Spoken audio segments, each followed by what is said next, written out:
Ladies and gentlemen, Dr. Bouchra Kachoub from the UAE will be discussing a presentation entitled English versus Arabic Use in School and the Workplace, the Case of Abu Dhabi.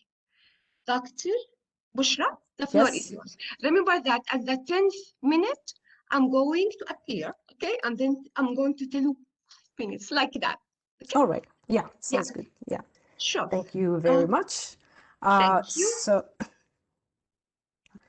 So my name is Bouchra, and I'm a recent graduate from Simon Fraser University in Canada, but I'm currently based in the UAE. My talk today revolves around the languages of school and the workplace in the UAE, and I particularly focus on the Emirate of Abu Dhabi.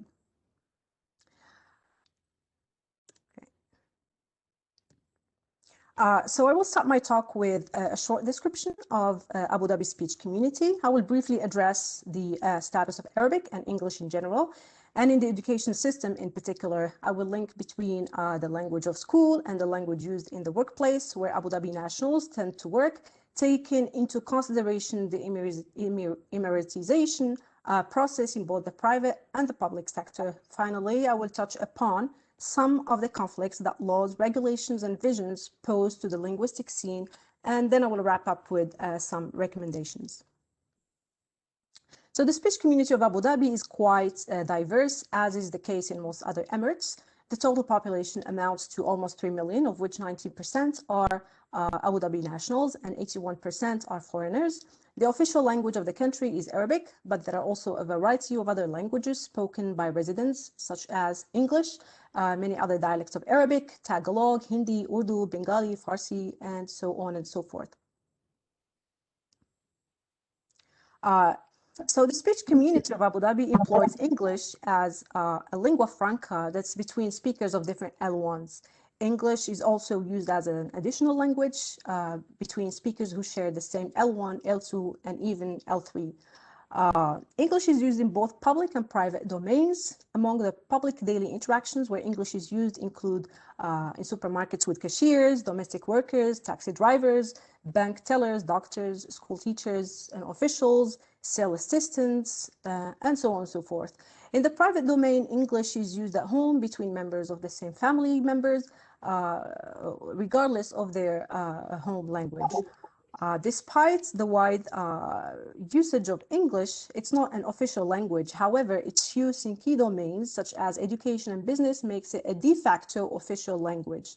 And the variety of functions English serves in the UAE makes it rather a powerful code. For example, English is one of the eligibility criteria in higher education institutions, and English language tests are a prerequisite to admission to universities. This urges students to focus more on English at the expense of other languages, mainly Arabic. So the status of Arabic in the UAE is quite clear. Arabic is the sole official language. It's also used as a lingua franca with speakers who do not share the same L1, and it mostly takes the form of a pidgin used by laborers and blue-collar workers. In 2008, the UAE cabinet issued Law 21-2, which mandates the use of Arabic in all government institutions, federal institutions, and authorities. This applies to internal and external communication at work and also the language in which the work is performed. Although Arabic is used among Arabic speakers, and despite its official role in the country, there are many initiatives that seek to promote this language further, and which I will list in one of the coming slides. So these are some examples of practices that aim to strengthen the status of Arabic in the UAE. So you've got here a picture of a receipt that's both in English and in Arabic, and also Arabic's translation of food ingredients for imported goods and products. As far as the use of Arabic and English in the domain of education is concerned, we need to differentiate between public and private schools. In private schools, the medium of instruction depends on the curriculum adopted, and according to the Department of Education and Knowledge websites, there are 14 types of curricula, such as the American, British, French, German, Japanese, Filipino, etc. Despite their medium of instruction, private schools are required to teach Islamic education, Emirati social studies, and morals in Arabic for Arabic speakers and in English for non-Arabic speakers. Private schools are also required to offer Arabic language classes, Arabic either as a foreign language or as a heritage language, depending whether students come from Arabic speaking families or not. In public schools, the medium of education has been Arabic, but the new school model introduced in 2010 came with the aim to partially incorporate English as a medium of instruction in order to facilitate a smooth transition to higher education. In kindergarten, for example, English and Arabic teachers work together and co-teach within the same classroom. However, starting from grade 1 in elementary school, the Arabic teacher is responsible for teaching Arabic and Islamic studies, while the English teacher is responsible for teaching English, math, and science. As for the tertiary level of education, English is the medium of education in all UAE federal universities. In 2003, for example, the UAE university shifted to English for the majority of its programs. So the question to ask here is, now that we know the language of instruction in Abu Dhabi schools and universities, where do Abu Dhabi graduates prefer to work? Is the educational system preparing them to work in the public or the private sector? In other words, does the language of training matches the language of work? And as you can see, based on the figures I have on this table, and which are from the Abu Dhabi yearbook statistics, it seems that more than half of the Abu Dhabi nationals prefer to work in the public sector, although we notice a drop of 8% in 2018. This is probably due to efforts to encourage nationals to join the private sector workforce.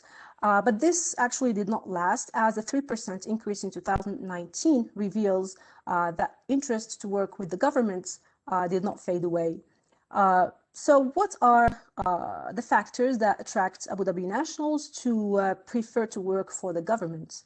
According to a study by Daler, you have reduced work hours, better salaries, social status, packages, shared culture, family and work-home responsibilities, contribution to the development of the country, which is seen as a type of patriotism, is what actually attracts this particular population to opt for government jobs.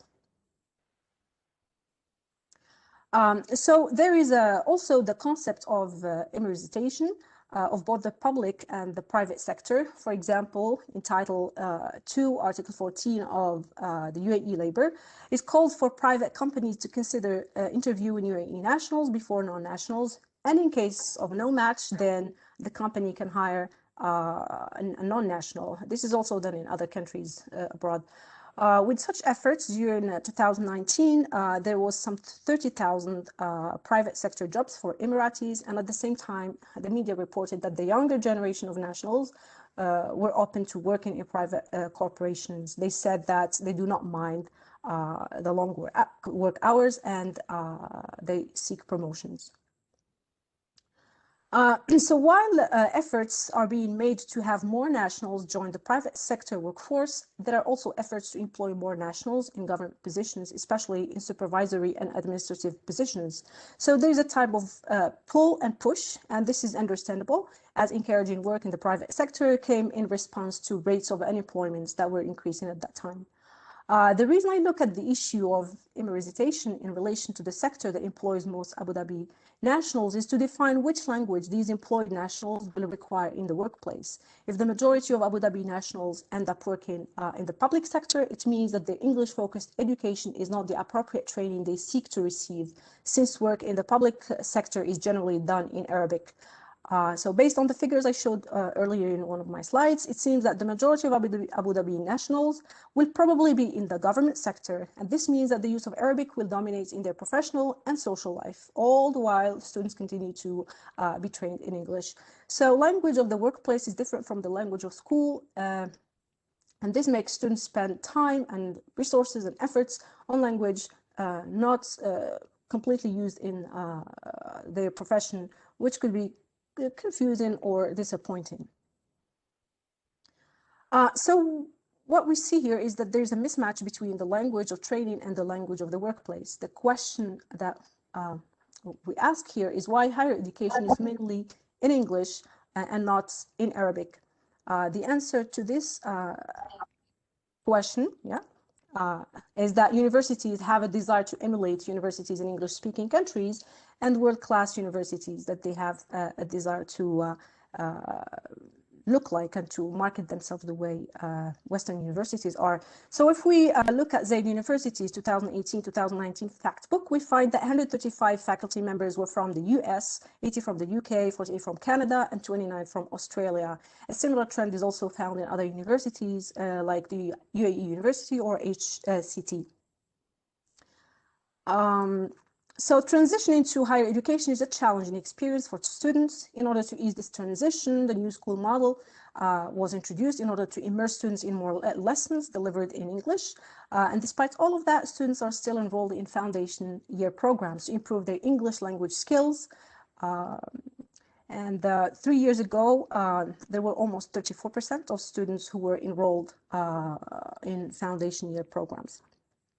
So in response to this bumpy transition that students face, the Ministry of Education strategic plan of 2017-2021 has one of its targets the reduction of enrollment in foundation year programs to 0%, with the idea that the new school model works towards achieving this goal. But since the new school model assigns each course a specific language, that is math and science in English, and Islamic education and social studies in Arabic, it means that students will have some language deficiencies in these core content courses. Students will be linguistically equipped to speak about one certain subject in one language rather than the other. While the Ministry of Education strategic plan promotes English education, the UAE Vision of 2021 also promotes the status and the use of Arabic. For example, Pillar 1.4 stating the efforts will be made to re-emerge Arabic and to become a vibrant language, and that was translated into many initiatives such as the Mohammed bin Rashid Arabic Language Award, the Millions Poets, the Arab Reading Challenge, and this actually does not only target the UAE population, but the whole Arab-speaking world. So the other pillar, 3.1, states that universities will listen closely to the needs of the Emiratis and their future employees. So while universities use English as a medium of instruction, the public workplace is actually in Arabic. So universities are not listening to the demands of the employing institutions. So while most Abu Dhabi nationals will land jobs in the public sector where Arabic is dominant, they are actually taught in English, which is another language of the workplace. So besides the UAE Vision of 2021, there's also the Arabic Language Charter, which is introduced as a frame of reference for all policies and laws related to preserving the Arabic language and promoting its use in public life. It requires all commercials, as I mentioned earlier, to use Arabic while issuing invoices and receipts, produce knowledge in Arabic, and so on and so forth.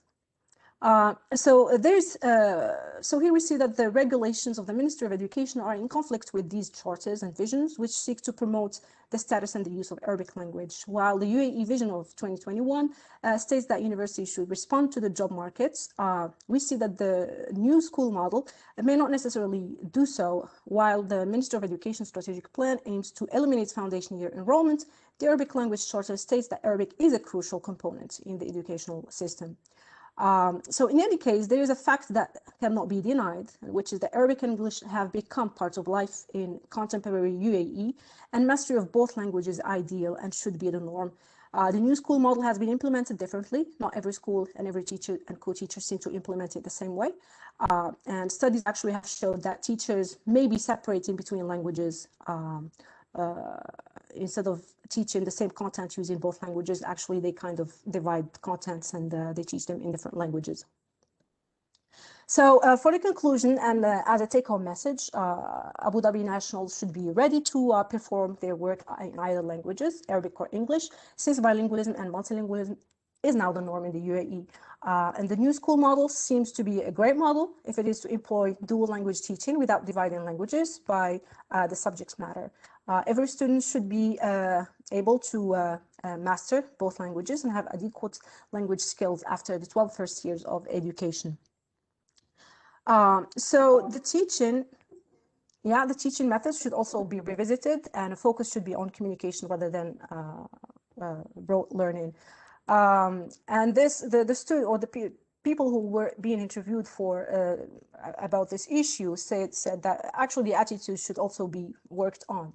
The attitudes is the first thing to target because that's what actually will motivate people to use the language. And the efforts of the government should not go in vain, but they should be supported, should be reinforced by the people and the users of the language. Finally, the limitation. This is a preliminary study, which basically defines the issue, and hoping that future studies will actually